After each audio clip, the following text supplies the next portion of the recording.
નમસ્કાર દોસ્તો, જ્ઞાન વૃક્ષ પર તમારા સૌનું સ્વાગત છે. આપણે જે હવામાં શ્વાસ લઈએ છીએ, જે પાણી પીએ છીએ, એ આપણા સ્વાસ્થ્ય પર કેટલી ઊંડી અસર કરે છે. આજે આપણે જીપીએસસી માટેના એક એવા જ મહત્વપૂર્ણ વિષય પર્યાવરણ અને જાહેર સ્વાસ્થ્ય પર વાત કરવાના છીએ. આ એક એવો ટોપિક છે જેમાંથી પ્રિલિમ્સ અને મેઇન્સ બંનેમાં સવાલો બને જ છે. તો ચાલો આ સંબંધને એકદમ સરળ ભાષામાં સમજીએ. આ આંકડો જુઓ, 24%. શું તમે જાણો છો આ શું છે? વિશ્વ આરોગ્ય સંસ્થા એટલે કે WHO મુજબ આખી દુનિયામાં થતા કુલ મૃત્યુમાંથી 24% મૃત્યુ પાછળનું કારણ ક્યાંક ને ક્યાંક આપણું બગડતું પર્યાવરણ છે. આ આંકડો ખરેખર ચોંકાવનારો છે અને બતાવે છે કે આપણું સ્વાસ્થ્ય અને પર્યાવરણ એકબીજા સાથે કેટલા ગાઢ રીતે જોડાયેલા છે. ઓકે, તો આજે આપણે આ સફરમાં શું શીખવાના છીએ એના પર એક નજર કરી લઈએ. આપણે પર્યાવરણ અને સ્વાસ્થ્યના સંબંધથી શરૂઆત કરીશું, પછી પરીક્ષામાં વારંવાર પૂછાતા રોગો જોઈશું, ક્લાઇમેટ ચેન્જની શું અસર થાય છે એ સમજીશું અને છેલ્લે આ બધી સમસ્યાઓના ઉકેલ તરીકે વન હેલ્થ જેવા આધુનિક કોન્સેપ્ટ પર પણ ચર્ચા કરીશું. તો આપણો પહેલો મુદ્દો છે પર્યાવરણ અને સ્વાસ્થ્ય વચ્ચેનું મૂળભૂત જોડાણ. જુઓ, આપણે ઘણીવાર આ બંનેને અલગ અલગ વિષયો માની લઈએ છીએ, પણ હકીકતમાં આ એક જ સિક્કાની બે બાજુ જેવું છે. કઈ રીતે? ચાલો જોઈએ. વિશ્વ આરોગ્ય સંસ્થાનું આ એક વાક્ય જ આખા વિષયનો સાર કહી દે છે. બહુ સિમ્પલ વાત છે. જો આપણી આસપાસની હવા શુદ્ધ નહીં હોય, પાણી ચોખ્ખું નહીં હોય, તો આપણે સ્વસ્થ કેવી રીતે રહી શકીએ? એટલે કે પર્યાવરણનો વિનાશ એ સીધો જ આપણા સ્વાસ્થ્ય પરનો હુમલો છે. સારું, હવે જે સેક્શન આવે છે એના પર ખાસ ધ્યાન આપજો. આ તમારી પ્રિલિમ્સ પરીક્ષા માટે એકદમ ગોલ્ડ માઇન છે. અહીં આપણે એવા જોડકા જોઈશું જે જીપીએસસીમાં વારંવાર પૂછાય છે.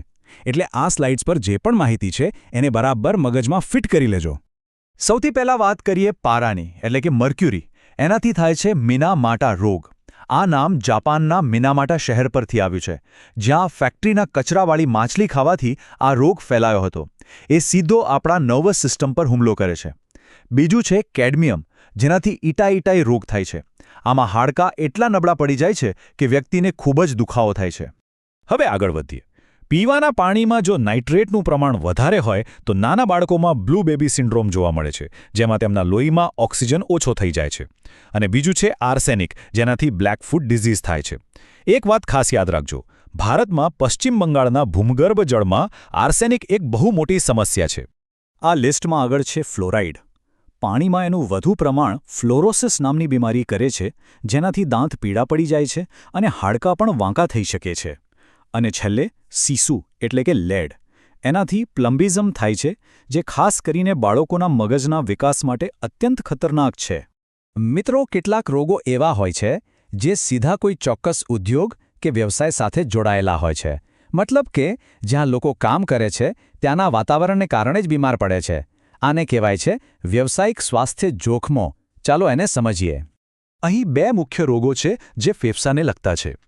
પહેલો છે સિલિકોસિસ, જે પથ્થર અને ક્વોર્ટ્ઝના ઉદ્યોગમાં સિલિકાની ધૂળ શ્વાસમાં જવાથી થાય છે. અને બીજો છે ન્યુમોકોનિયોસિસ.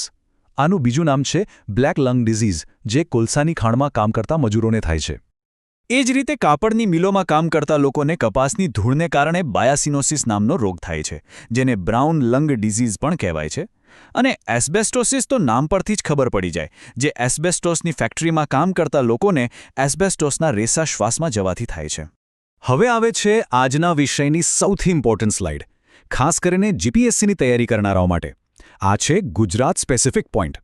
સિલિકોસિસ રોગ ખંભાતના અકીક ઉદ્યોગમાં અને ગોધરા છોટાઉદેપુરના ક્વોર્ટ્ઝ ઉદ્યોગમાં કામ કરતા મજૂરો માટે બહુ મોટી સમસ્યા છે. મેઇન્સના જવાબમાં તમે આ ઉદાહરણ ટાંકશો તો તમારા માર્ક્સ ચોક્કસ વધશે.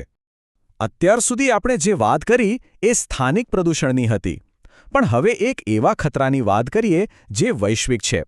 ક્લાઇમેટ ચેન્જ એટલે કે આબોહવા પરિવર્તન એ કેવી રીતે નવા રોગચાળાને આમંત્રણ આપી રહ્યું છે અને આપણા બધાના સ્વાસ્થ્ય માટે એક મોટો ખતરો બની રહ્યો છે.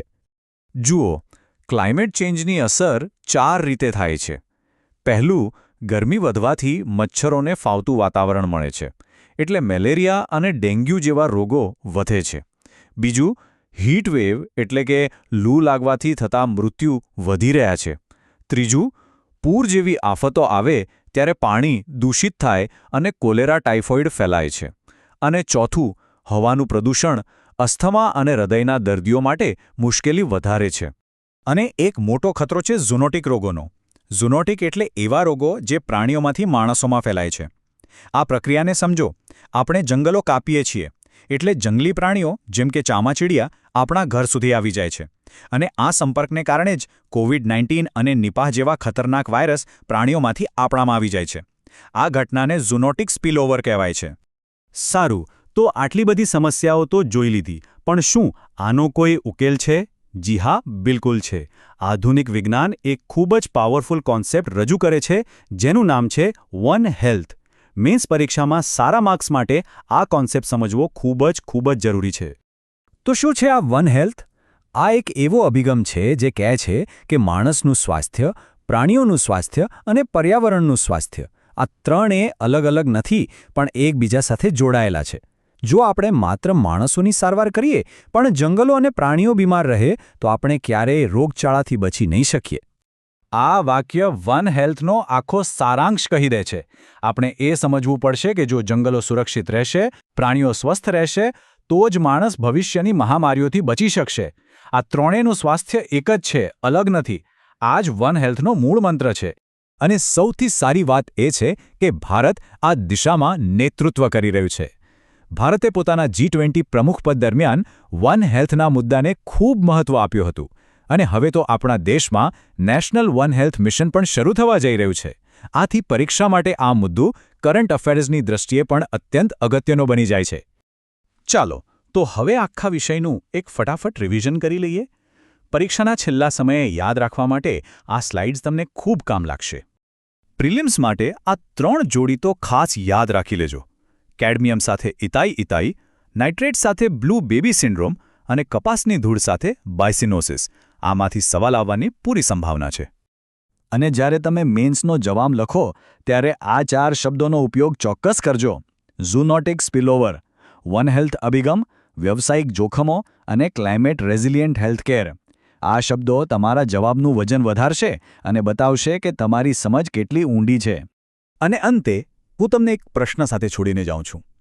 આપણે સૌએ કોવિડ-19 જેવી મહામારી જોઈ છે. તો શું તમને નથી લાગતું કે મિશન લાઇફ હેઠળ આપણે જે પર્યાવરણને અનુકૂળ જીવનશૈલી અપનાવીએ એ જ ભવિષ્યની આવી મહામારીઓ સામેની સાચી રસી બની શકે છે? આના પર જરૂર વિચારજો. આશા છે કે આજની આ સમજૂતી તમને પરીક્ષાની તૈયારીમાં ઉપયોગી થશે.